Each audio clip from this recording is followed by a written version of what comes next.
Morning, welcome back to Ali's Digger Diary. It's Tuesday today. I had a mad busy day yesterday.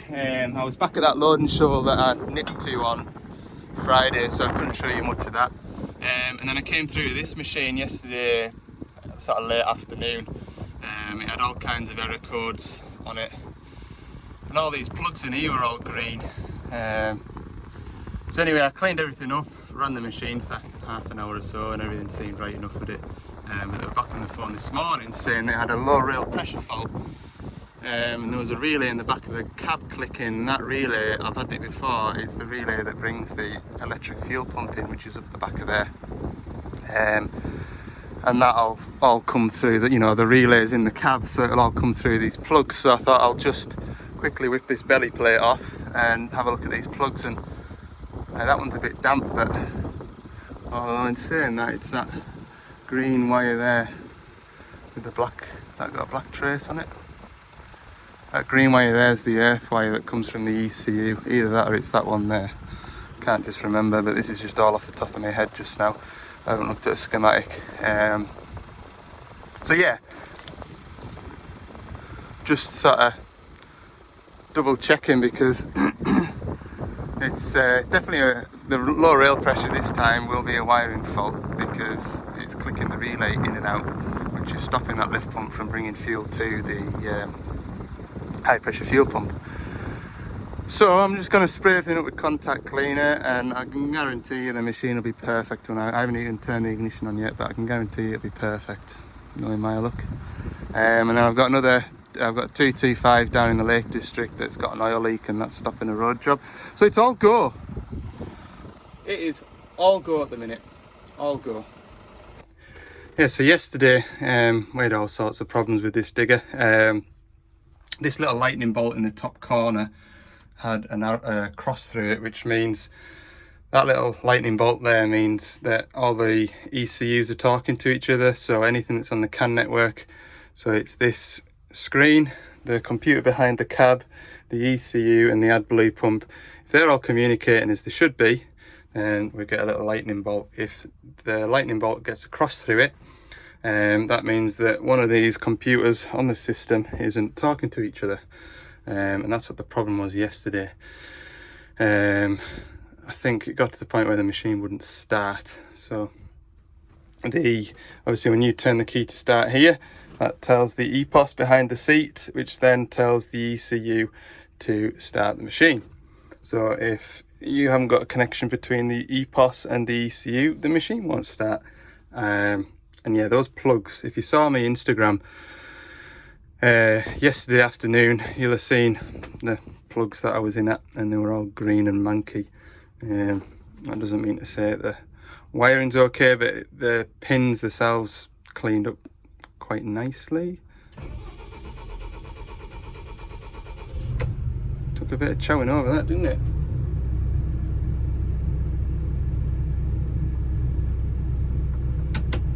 So what I'll do is I'll turn the ignition on. And a pair of ruby red slip. Turn the ignition on and make sure that pump's pumping now. Because if it ain't, then it might be a problem with the pump. But just when he came back on the phone this morning and said, "Oh, it's died a death on us," my initial thought was, "Oh, well, has it done the same as what it did yesterday?" No, the lightning bolt's there and everything, but it's come up with an engine code.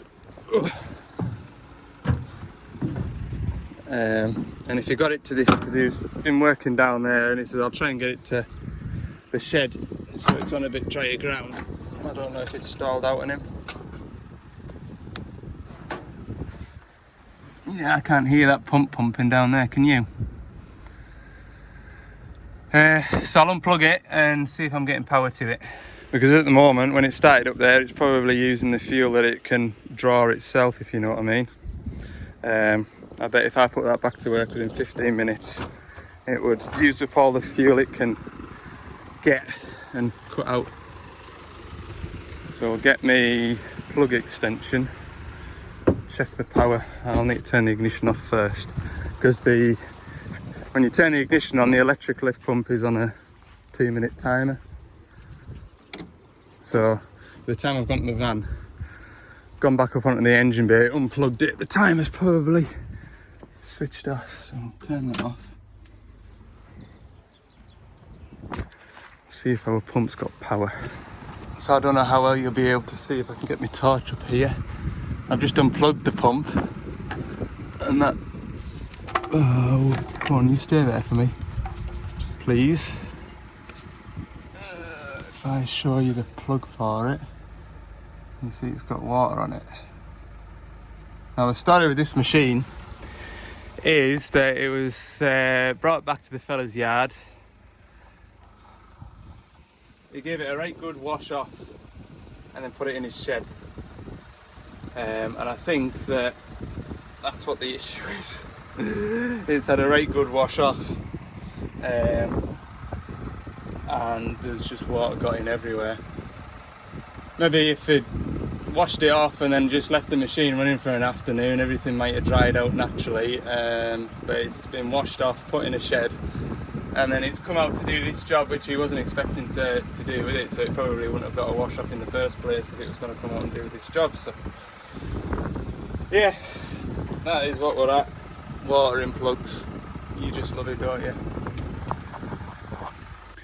You can see there I'm getting 24.6 volts. So this is plugged into where the electric pump is. So I've got power there. Can't hear a relay clicking in and out like apparently it was before. It could also be, the clicking noise could also be underneath here. You've got the HVAC unit, the air conditioning system, and that's got a little gate on it which is powered by electric motors, and sometimes those little motors can skip when it's trying to close a gate against a little bit of stone or something that's got in there, so it could also be it as well. But just because of what I saw yesterday, I just thought I better check them plugs. Right, so we'll key off and we'll plug the pump back in. I've still got a pump on the van from 2 weeks ago. Don't know whether I should just plug that one in and see if it pumps or see if it makes a noise. I've also got a refueling pump to put on this machine, which has been on my list of jobs to do because he said it was just going to be in his yard, so just when you pass him. Right, so that's plugged in up there. See, that's where my hand is. So I was going to be calling in at this machine anyway, just not in such an urgent situation as today. Right, I turn this ignition on and go around to the engine bay. I'll go underneath, I can hear it.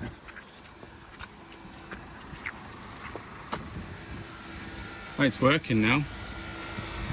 So what I think is we'll pull that plug apart, get my airline in it, blow any moisture out, blow it into the plug for the refueling pump, get a bit of grease or Vaseline, put it in the plug,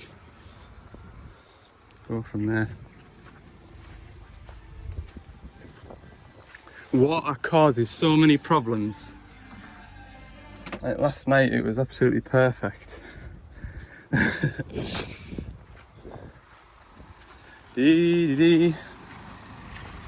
That's a heavy plate that to lift back on. The fella was here yesterday and put it back on together. I'll do it myself but it's just a bit of a faff. Right, get back up under here. Right, so from here I can hear that lift pump's going. What I'm gonna do is just, I've got a feeling, got a feeling this whole engine bay's had a pressure washer in it, but the amount of water that came out of that plug hole on the pump itself was incredible. And I just hope there isn't any water in the ECU plug. And it's pumping away there, a nice solid tone.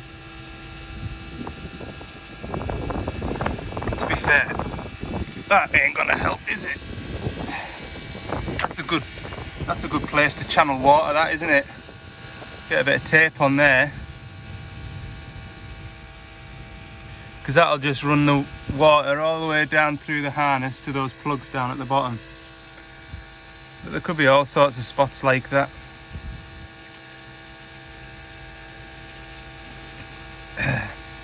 Yeah, that might be worth just taping up while I'm here. Yeah, so a bit of background as to why I know when he was saying about a relay clicking in and out and then the machine was dying a death and coming up with rail fault codes. I'd had it with another high track and it was dying a death and stopping right at the bottom of a really steep hill in the woods. So you see that jumper cable that I used to test my wiring? It's got a 2-pin Deutsch plug on. And what I did to get the machine recovered was I used that cable, I plugged it into a work light and then plugged it onto the electric lift pump. So when you turn the work lights on, the electric lift pump fired up and I got the machine right up to the roadside, and then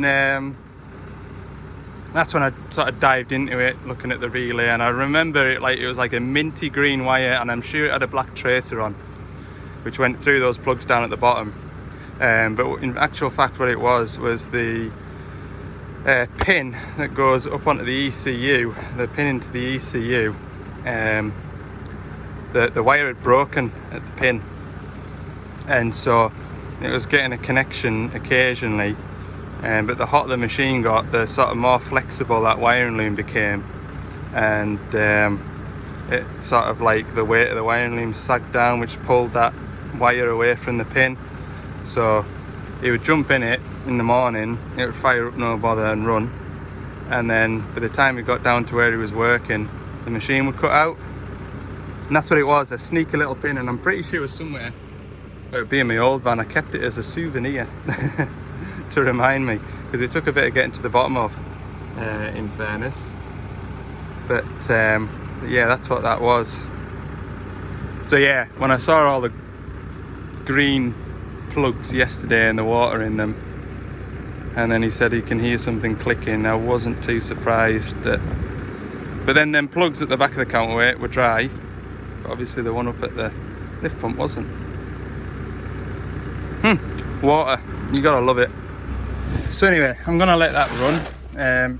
Like I say, this refueling pump was to replace, so I grabbed one of these this morning. I was going to go and do a 4,000 hour service on a 225 and a 500 hour service on a high track today. The 4,000 hour service would mean I'd be changing what would I be changing? The hydraulic oil. So I was just about to get geared up to do that. I'd put all this stuff in the back of the van yesterday because I was going to go up to my Dumfries depot and pick up some parts, and then go to a job outside of Dumfries and set some pumps up on a 62, and then there was another 62 between Dumfries and Castle Douglas that was to do, and there was an 8.5 tonner to do just behind our yard at Dumfries, Castle Douglas, sorry. So that's all stuff that needs to go back to Castle Douglas. So I was going to go and do that yesterday, and then I got waylaid with that loading shovel, and then it was about 3 o'clock when I got to this one, and about 5 o'clock when I finished this one yesterday. So yeah, my plans for the week, everything's just sliding back, but to be fair, it's worked in my favour. Yesterday I got an email. I've got a meeting to go to at our Dumfries yard on Friday at 1 o'clock or 1:30, something like that. So I'll do those pump setups on Friday. I'll hopefully go and get these machines serviced tomorrow, and hopefully I have a quiet day phone wise, I can get these breakdowns sorted. Right, I need to get that over there. So in here we've got the AdBlue tank, the AdBlue pump, we've also got the refueling pump. So for those of you that don't know, it's now 6 tonne and above, machines come with a little fuel pump, so you can get your fuel pipe and stick it into a fuel bowser and refill the machine. So that's the job of that pump. On the bigger machines, they've got like an auto shut off, so when the tank is full, it'll automatically switch it off. So that is controlled by this refueling pump controller. Now they used to give us a bit of bother, those controllers, and this one had one about a year ago, but he said the refueling pump stopped. So I'm more inclined to say it's going to be the pump rather than the controller, and I hope so, because I might have one on the van actually, to be fair, but we didn't have one in the stores, which is probably why, because it's probably shown as stock on my van. But anyway, all I'm going to do is plug the new pump in down there. We have had Roland Rat in here.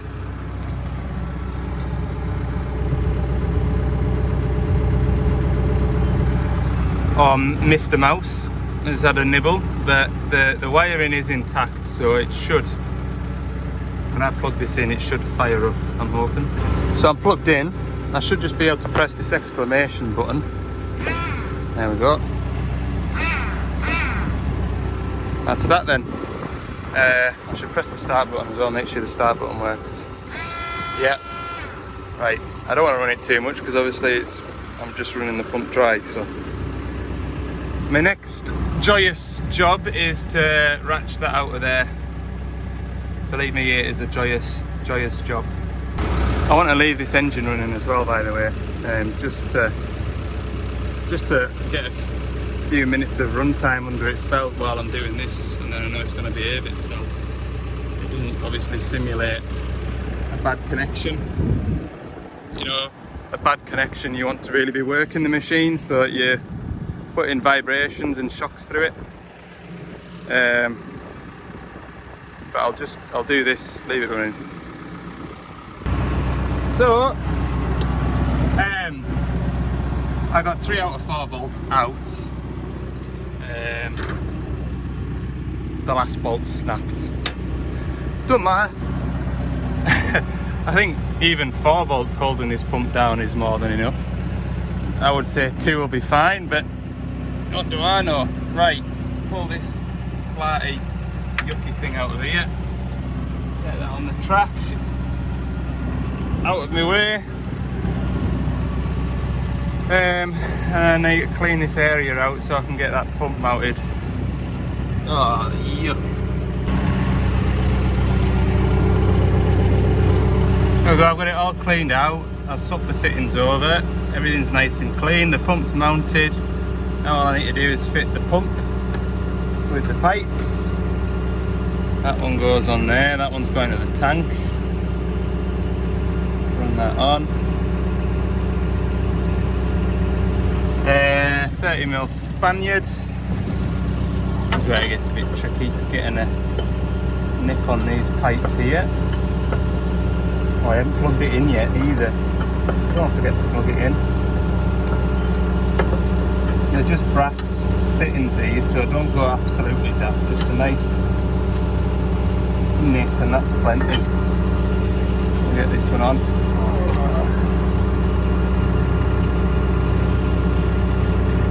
Out. Might need a second hand just to hold it, hang on.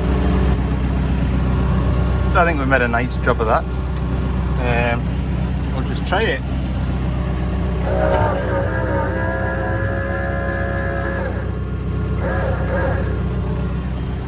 Job's a good one. Right. Put everything away now.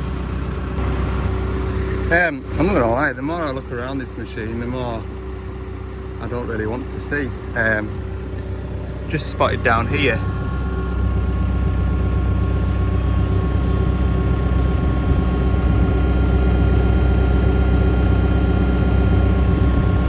Mouse has had a go at that. And then down here.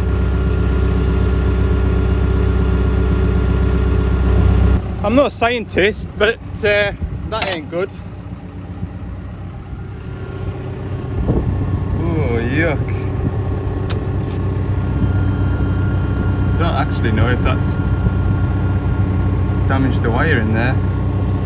It's that feeding, it's feeding the AdBlue line heaters and wiring up to this control box.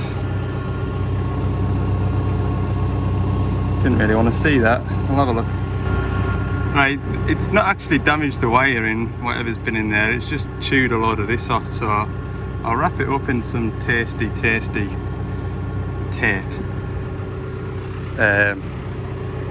And just remember, if we get any AdBlue line faults on this digger, which I will remember, believe it or not, I'm sad that way, like. Just double check that we haven't interrupted anything here. No, I've got no faults at the moment, so I'll maybe just put it on a high idle now.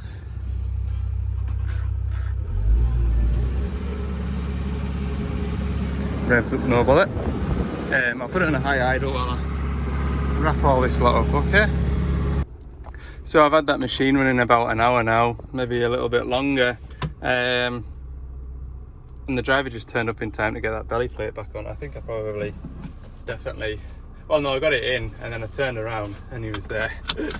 But yeah, that's all back together. It's been running for about, well, it's definitely been running over an hour because it's 11:30 now. It's not skipped a beat. So we're going to let him have it back and go from there. We might be back yet to chase more water out of plugs. Or find where Mr. Mouse has been nibbling last. Anyway, I am heading now down to the Lake District, another urgent job.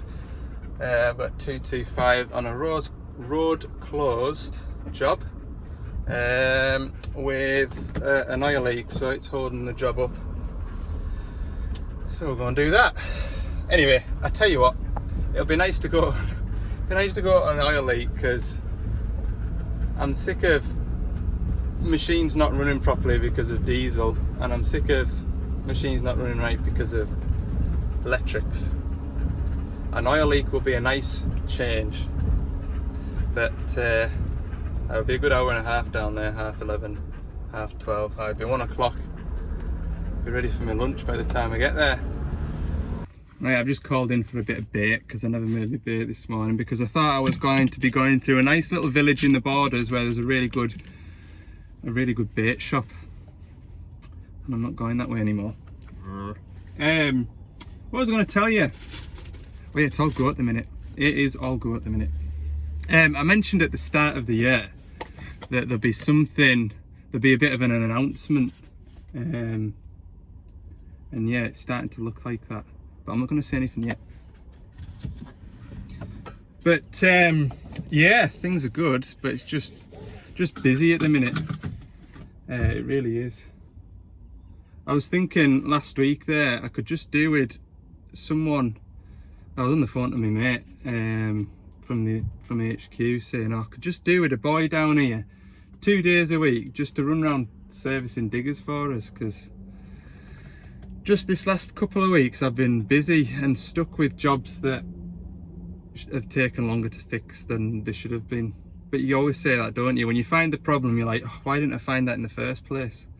But yeah, it doesn't take long before you spent a day at a machine and your work starts to back up. But anyway, keep our heads down and push through it. We'll get out the other side. Right, let's go to the Lake District. Right, we're here. This is where the road's closed. It's a good road, this as well. Yeah, quite often this road is alive with the sound of sports cars racing up this road, because it's quite a twisty, turny, nice view sort of a spot, you know. Hang on, this fella wants us. Alright, grand. So, somewhere up here, there's a 20-ton digger with an oil leak. Let's go and find it. It's nice around here. I tell you what, while I'm talking, it's the first time since probably September where I've had to set the temperature in the van to below 20 degrees. It looks a bit overcast, but it is actually quite warm. What is it? 13 degrees. Absolutely balmy. Anyway, we'll find this 20-ton digger and probably, by the sound of things, change an O-ring and then go back through to Carlisle. Hey, I said I'd be here for 1 o'clock. Ha! And another surprise It's a DX100 W, not a 225. I was told a 225 on the phone.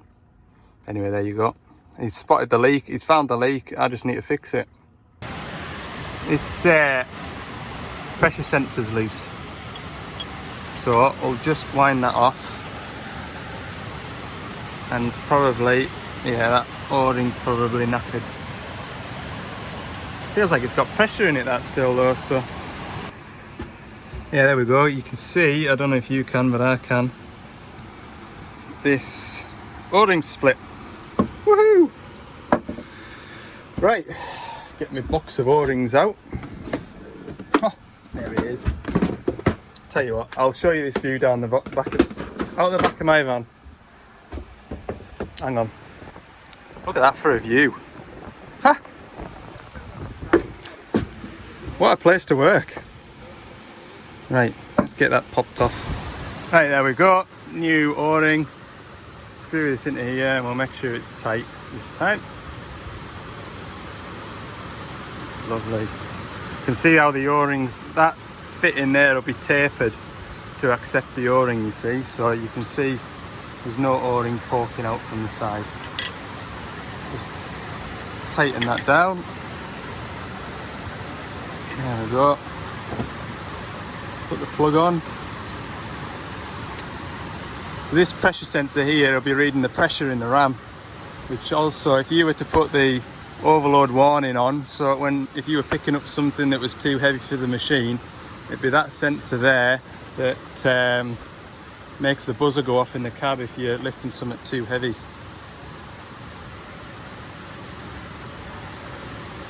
Give that a bit tight that was.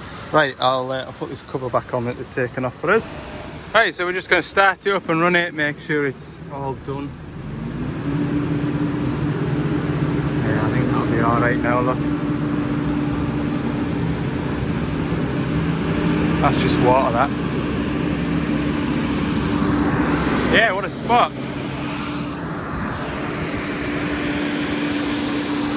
There's my thumbnail right there, look. Right, let's get out of here. There we are then, the first DX100 W that I've been to in the wild. And do you know what's nice to hear as well? So this firm here run a lot of different breeds of equipment, different colours of paint and all sorts. But he was giving it a glowing review, which is nice to hear. It's done 250 hours, that thing as well, so yeah. It's ideal for this job. Look, he's just trimming up all the banks along the road. I think what's happened over time is this has all subsided. So they're on with repairing it a bit further down, back down the road there where I came from. There's a load of steel work getting done and concrete getting poured. Anyway, I'm not going to set off just yet because he's away up to the bit where I need to go and turn around. Although I could maybe swing around in there. To be honest with you, there's a great view just at the top of there, so we'll have a look. Look at that, you can see the road stretching out in front of you all the way down there. Lovely. Yeah, just behind us there's a pub at the very top of this hill, and like I say, it's very popular with car enthusiasts and motorbikes, and yeah, it can be quite a busy road, especially in the summertime when the weather's good. And then that pub up there will do a roaring trade. Anyway, it's only taken us half an hour. I've just had a message bling through, so I must have phone signal here. Oh, a missed call. I'll phone that number back when I get back down here, because there's no point phoning and sitting here. Right, back through to Carlisle. There's so much I could go and do right now. So yeah, we'll get back through to Carlisle and go from there, I think. Can't get any peace. I'm just back to the yard, and then my loading shovel that I was at yesterday, it's been going grand today. But it sounded like it came up with a bunch of error codes, it stopped and it won't restart. They reckon it's different this time because it won't even try and turn over.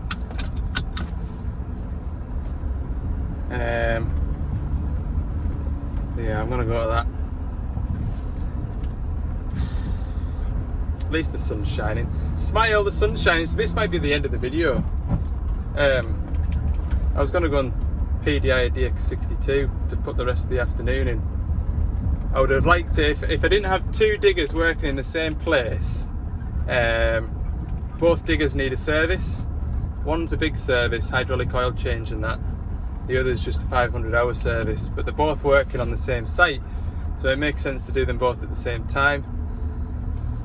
If they weren't working together and they were separate, I would have got one done this afternoon. I would have literally spun into the yard, picked up the filters. I'd have been halfway there, and whatever happened on the phone would have had to have waited, because I'd have been over the threshold of getting to a job. But I'm not, because they're working together.